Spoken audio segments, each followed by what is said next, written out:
হয়, আমি সকলোৱে জানো যে বড়ো সাহিত্যৰ এটা সময়ৰ সভাপতি আছিলে আমাৰ শ্বহীদ বিনেশ্বৰ ব্ৰহ্ম ছাৰ, যাক আমি কোৱা হৈছে বড়ো ভাষাত সুবুংচিনি থাণ্ডে, মানৱতাৰ দূত বুলি কোৱা হৈছে।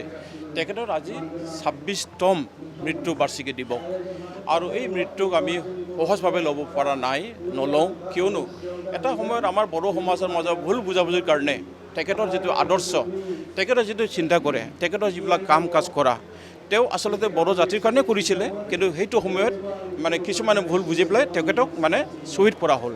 আমি আজি তেখেতক শ্ৰদ্ধাৰে সুঁৱৰিছোঁ আৰু বড়ো সাহিত্যভাৱে সদায় আমি চৌৰি যাম।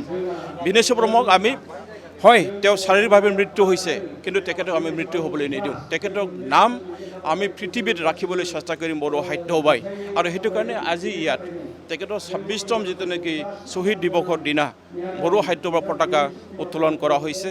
আমাৰ বড়ো সাহিত্য সভাৰ সন্মানীয় সভাপতি শ্ৰীযুত গোপীনাথ বৰগোহাঞি ডাঙৰীয়া দেৱৰ হাতেৰে, আৰু ইয়াৰ পিছত আমাৰ শ্বহীদৰ পত্নী আমাৰ পুষ্পাৰাণী ব্ৰহ্ম মেডামে তেখেতক পুষ্পাঞ্জলি অৰ্পণ কৰিছিল।